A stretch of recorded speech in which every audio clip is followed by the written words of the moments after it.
নমস্কার বন্ধুরা, খাকি যাত্রা ইউটিউব চ্যানেলের পক্ষ থেকে আপনাদের সবাইকে স্বাগত জানাই। আপনারা যারা ডাব্লিউবিএসএসসি গ্রুপ সি এবং গ্রুপ ডি এর ইন্টারভিউর জন্য প্রস্তুতি নিচ্ছেন, তাদের জন্য আজকের এই ভিডিওটি খুবই গুরুত্বপূর্ণ হতে যাচ্ছে। কারণ এই ভিডিওতে আমরা ধাপে ধাপে আলোচনা করব ইন্টারভিউ বোর্ডে কিভাবে নিজের পরিচয় দেবেন, কি প্রশ্ন করা হতে পারে এবং প্রতিটি প্রশ্নের উত্তর কিভাবে আত্মবিশ্বাসের সঙ্গে দেবেন। কোনো প্রশ্নের উত্তর যদি আপনার না জানা থাকে, তাহলে সেটা কিভাবে ভদ্রতার সহিত এড়িয়ে যাবেন। ইন্টারভিউতে আপনি কি করবেন এবং কোন বিষয়গুলি এড়িয়ে যাওয়া উচিত। তাই আপনি যদি প্রথমবার ইন্টারভিউ দিতে যান, তাহলে ভিডিওটি শুরু থেকে শেষ পর্যন্ত অবশ্যই দেখবেন। আশা করি এই ভিডিওটি আপনার আত্মবিশ্বাস বাড়াবে এবং ইন্টারভিউতে ভালো পারফর্ম করতে সাহায্য করবে। চলুন আর দেরি না করে তাহলে শুরু করা যাক। বন্ধুরা, ইন্টারভিউ বোর্ডে আপনার প্রথম পরিচয় হয় আপনার পোশাক এবং ব্যক্তিত্বের মাধ্যমে। তাই ইন্টারভিউতে কী পোশাক পরবেন তা আগে থেকেই কিন্তু ঠিক করে রাখা খুবই গুরুত্বপূর্ণ। তো সবসময় চেষ্টা করবেন হালকা রঙের ফর্মাল পোশাক পরা, যেমন সাদা, হালকা নীল বা আকাশি রঙের। অতিরিক্ত যে সমস্ত উজ্জ্বল, চাকচিক্য, গাঢ় রঙের পোশাকগুলি থাকে, সেগুলি কিন্তু এড়িয়ে চলতে হবে। আর ছেলেদের জন্য সবচেয়ে ভালো হয় সাদা হালকা রঙের ফুল স্লিভ শার্টের সঙ্গে কালো বা নেভি ব্লু ফর্মাল প্যান্ট পরা। তবে মনে রাখতে হবে সেটি যেন খুব আকর্ষণীয় না হয়। মেয়েদের ক্ষেত্রে বলবো, মেয়েদের জন্য সাদা, হালকা গোলাপি বা আকাশি রঙের শাড়ি অথবা হালকা রঙের সালোয়ার কামিজ একটি মার্জিত এবং পোশাকের কিন্তু লুক দেয়। তো সবশেষে একটি বিষয় তোমরা মনে রাখবে, আপনার পোশাক যেন সবসময় পরিষ্কার, পরিপাটি এবং সেটা ইস্ত্রি করা থাকে। অর্থাৎ কোথাও যেন কোঁচকানো বা ভাঁজ পড়া এরকম না থাকে। কারণ সুন্দর পোশাকের সঙ্গে সঙ্গে পরিচ্ছন্নতা এবং আত্মবিশ্বাস, এই দুটো মিলেই কিন্তু ইন্টারভিউ বোর্ডের কাছে আপনার একটা ইতিবাচক ইমপ্রেশন তৈরি করবে। দ্বিতীয় পয়েন্টে দেখো আমি কি বলেছি, যে আপনার চুল, দাড়ি, নখ সবসময় পরিষ্কার এবং পরিপাটি রাখতে হবে। চুল যেন খুব বড় না হয়, নখ যেন কাটা থাকে এবং দাঁত খুব ভালোভাবে পরিষ্কার করে যাবেন ইন্টারভিউ বোর্ডের সামনে। অস্বাভাবিক বা ফ্যাশনেবল হেয়ার স্টাইল করবেন না। এই ফ্যাশনেবল হেয়ার স্টাইলগুলিকে কিন্তু আপনাকে এড়িয়ে চলতে হবে। মহিলা প্রার্থীদের ক্ষেত্রে বলবো, অতিরিক্ত গয়না ব্যবহার করবেন না। বড় চেইন, ঝলমলে রিং বা বেশি পরিমাণে মেকআপ ব্যবহার করবেন না।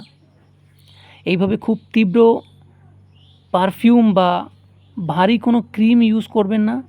সাধারণ একটা হালকা সুগন্ধি ব্যবহার করতে পারেন, যাতে আপনার উপস্থিতি মার্জিত এবং পোশাকের সাথে সেটা সামঞ্জস্যপূর্ণ বা মানানসই হয়। বোঝা গেল?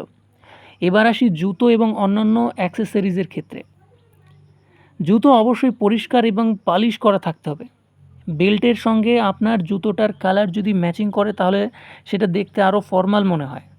মেয়েরা ফর্মাল জুতো পরবেন, হাই হিলগুলো কিন্তু এড়িয়ে চলবেন।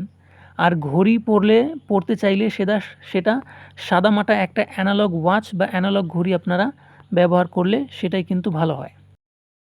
দেখুন, 5 নম্বর পয়েন্টটা আমি যেটা বলেছি সেটা হচ্ছে, প্রথমেই আপনি খেয়াল রাখবেন আপনার পোশাকটা যেন পরিষ্কার, পরিপাটি এবং ভালোভাবে ইস্ত্রি করা থাকে। কোথায় কুঁচকানো বা অপরিষ্কার পোশাক কিন্তু কখনোই আপনার ইন্টারভিউ বোর্ডে ভালো ইমপ্রেশন আনবে না। এরপর দেখুন 6 নম্বরে আমি কি বলেছি, যে ইন্টারভিউ বোর্ডের সামনে সবসময় ভদ্র এবং শালীনতা এবং আত্মবিশ্বাস বজায় রাখার চেষ্টা করবেন। সবসময় আপনি হাসি মুখে অভিবাদন জানিয়ে স্বাভাবিকভাবে নিজের কথা বলুন। অস্বাভাবিক কিছু আচরণ করতে যাবেন না। 7 নম্বরে বলা হয়েছে, কথা বলার সময় আই কন্ট্যাক্টটি বজায় রাখার চেষ্টা করবেন এবং বোর্ডের সদস্যদের দিকে স্বাভাবিকভাবে তাকিয়ে, অর্থাৎ নিজের যে আই কন্ট্যাক্টটা, সেই আই কন্ট্যাক্টটা সমস্ত বোর্ড মেম্বারদের দিকে রেখে আত্মবিশ্বাসের সঙ্গে নিজের কথাগুলি বলার চেষ্টা করুন। দেখো, তার সাথে সাথে 8 নম্বর যে পয়েন্টটা রয়েছে সেটাও কিন্তু একেবারে গুরুত্বপূর্ণ। সবসময় মনে রাখবেন, ইন্টারভিউ বোর্ড কিন্তু আপনার কাছ থেকে সংক্ষিপ্ত, স্পষ্ট এবং মূল বিষয়ের উপর উত্তর চায়। অর্থাৎ কোনো বিষয় যদি আপনাকে জিজ্ঞেস করা হয়, প্রশ্ন করা হয়, আপনার সেই বিষয় সম্পর্কে অনেক জ্ঞান থাকতেই পারে, কিন্তু সেটা পয়েন্টে, অর্থাৎ টু দ্য পয়েন্ট, যেটুকু জানতে চেয়েছে শুধু সেটুকুই উত্তর দিন। ঠিক আছে? দেখো, 9 নম্বরে বলা হয়েছে যে সবসময় ভদ্র মার্জিত ভাষা ব্যবহার করবেন। খুব জোর করে ভদ্র ভাষা বের করতে যাবেন না। আপনি যে স্বাভাবিক ভাষায় কথা বলেন, তার সাথে শুদ্ধ বাংলা ভাষায় উত্তর দিন। হতে পারে আপনার একটা রিজিওনাল টান চলে আসতে পারে, তো সেটা আসুক, কিন্তু সেটা যেন বোধগম্য হয়, তাহলে কিন্তু হবে। বোঝা গেল? তো 10 নম্বরে দেখো আমি কি বলেছি, সবসময় হাসি মুখে কথা বলা ও ধৈর্যটা বজায় রাখা। যখন আপনি কথা বলবেন অনেকেই কী হয় নার্ভাসনেসের কারণে কিন্তু হাত পা কাঁপে। তো আপনি এর জন্য আগে কয়েকটা মক ইন্টারভিউতে নিজেকে উপস্থাপন করুন এবং এই যে নার্ভাসনেসের কারণে যাদের হাত পা কাঁপে তাদের কিন্তু এটাকে কন্ট্রোল করতে হবে। কারণ ইন্টারভিউ বোর্ডের সামনে গিয়ে যদি আপনার পা কাঁপে তাহলে সেটা কিন্তু তাদের সামনে একটা ভালো ইমপ্রেশন তৈরি করে না। তো এগুলো বিষয়ের উপরে কিন্তু আপনাকে কন্ট্রোল আনতেই হবে। দেখো, ইন্টারভিউ বোর্ডের সামনে অর্থাৎ ইন্টারভিউ রুমে প্রবেশ করা মাত্রই তুমি যেভাবে নিজের ইন্ট্রোডাকশানটা তাদের সামনে দেবে সেটা ঠিক এইভাবে বলতে পারো। তো ইন্টারভিউ রুমে প্রবেশ করার আগে তোমার দরজা নক করে বিনয়ের সঙ্গে, সে স্যার থাকুক বা ম্যাম থাকুক, তাদেরকে জিজ্ঞেস করতে হবে, আসতে পারি ম্যাম বা আসতে পারি স্যার। ইংরেজিতে যদি তুমি বলো may I come in sir or ma'am, অনুমতি পাওয়ার পরে তুমি ভিতরে প্রবেশ করবে। এরপর সময় অনুযায়ী অভিবাদন জানাবে। সেটা যদি সকাল হয় তাহলে গুড মর্নিং, হ্যাঁ good morning ma'am, good morning sir. আর দুপুর হলে গুড আফটারনুন বা গুড আফটারনুন স্যার। ঠিক আছে। আর আরেকটা গুরুত্বপূর্ণ বিষয় মনে রাখবে সেটা হচ্ছে ইন্টারভিউ বোর্ডে যদি কোনো ম্যাম উপস্থিত থাকে তাহলে কিন্তু সেই ম্যামকে আগে অভিবাদন জানাতে হয়, অর্থাৎ গুড মর্নিং ম্যামটা কিন্তু আগে হয়। ঠিক আছে। এরপর বোর্ড যদি তোমাকে বসতে বলে তাহলে ভদ্রতার সঙ্গেই তুমি বসবে, অন্যথায় সাইডে দাঁড়িয়ে থাকবে যতক্ষণ না পর্যন্ত তারা বসতে না বলে। বসার সময় তুমি খেয়াল রাখবে যাতে চেয়ার টানার সময় কোনো ধরনের শব্দ যাতে না হয়। চেয়ারের পেছন দিকে কিছুটা ফাঁকা রেখে একেবারে সোজা হয়ে দাঁড়াবে, তবে এরকম সোজা হয়ে বা অস্বাভাবিক সোজা হয়ে দাঁড়াবে না যাতে দেখতে একেবারে তোমাকে ওই কাঠপুতুলের মতো মনে না হয়। আর বসার পরে দুই পা সামনের দিকে স্বাভাবিকভাবে রাখবেন এবং পায়ের উপরে হাত আপনি উপর করে রাখতে পারেন যাতে একটা স্মার্ট লুক দেয়। ঠিক আছে। এরপর যদি তোমার নিজের পরিচয় দিতে বলা হয় তাহলে সংক্ষেপে নিজের পরিচয় দেবে। নিজের নাম, শিক্ষাগত যোগ্যতা এবং বর্তমানে আপনি কোন অবস্থান বা কোন বিষয়ে কী করছেন সেই সম্পর্কে নিজের পরিচয় দেবেন। পরিচয় দেওয়ার সময় অপ্রয়োজনীয় কথা একেবারে এড়িয়ে চলবেন। এছাড়াও খুব জোরে বা খুব আস্তে নয়, একটা স্বাভাবিক এবং স্পষ্ট সুরে কিন্তু কথা বলবেন। তার সাথে সাথে আপনাকে মনে রাখতে হবে যে আপনি যখন কথা বলবেন, কথা বলার সময় প্যানেলের দিকে তাকিয়ে কথা বলতে হবে। ভীতু বা অস্বস্তি যদি আপনার ভিতরে অনুভূতি হয় সেটা কিন্তু একেবারেই প্রকাশ করা যাবে না। অর্থাৎ ইন্টারভিউ বোর্ডের সামনে আপনার সামনে যারা থাকবে তারা কিন্তু একজন আইএস আইপিএস লেভেলের, ডাব্লিউবিসিএস লেভেলের অফিসার, সবাই উচ্চ পদস্থ। তো সেখানে যদি নিজের নার্ভাসনেসটা আপনি প্রকাশ করে দেন তাহলে কিন্তু সেই পদের জন্য তারা বুঝে যাবে যে আপনি অযোগ্য। কারণ বহুদিন আপনি এই পদে চাকরি করবেন, তো বহু লোককে কিন্তু আপনাকে ট্যাকেল দিতে হবে, সামলাতে হবে। তো সেই অনুসারে যদি আপনি একটা ইন্টারভিউ বোর্ডকে ফেস না করতে পারেন তাহলে কিন্তু ইন্টারভিউতে আপনার নাম্বার কমে যাওয়ার প্রবণতা থাকে। ইন্টারভিউ বোর্ড থেকে যতক্ষণ না পর্যন্ত আপনাকে কোনো প্রশ্ন করছে ততক্ষণ পর্যন্ত আগ বাড়িয়ে কোনো কিছু বলতে যাবেন না। তারা যে প্রশ্নটা করে মনোযোগ দিয়ে শুনুন। অনেকে এরকম হয় প্রশ্ন করলে কিন্তু শুনতে পায় না এবং বারবার সেই প্রশ্নটা জিজ্ঞেস করে স্যারদের কাছে।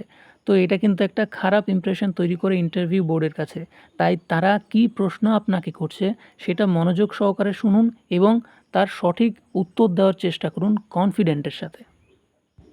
ইন্ট্রোডাকশন পার্টে ৮ নম্বর পয়েন্টে যেটা মনে রাখবেন, আপনি কোনো প্রশ্ন যদি বুঝতে অসুবিধা হয় সেটা ভদ্রভাবে বিনয়ের সাথে তাদের কাছে অনুরোধ করুন যে স্যার উত্তর জানা না থাকলে মিথ্যা উত্তর দিতে যাবেন না এবং বিনয়ের সঙ্গে জানাতে হবে যে এই উত্তরটি আমার জানা নেই। ইন্টারভিউ শেষে ধন্যবাদ জানিয়ে কিন্তু সেখান থেকে বের হয়ে আসতে হবে, থ্যাংক ইউ ম্যাম বা থ্যাংক ইউ স্যার বলে। ঠিক আছে। যদি কোনো ম্যাম থাকে তাহলে ম্যামকে আগে এবং স্যারদেরকে পরে।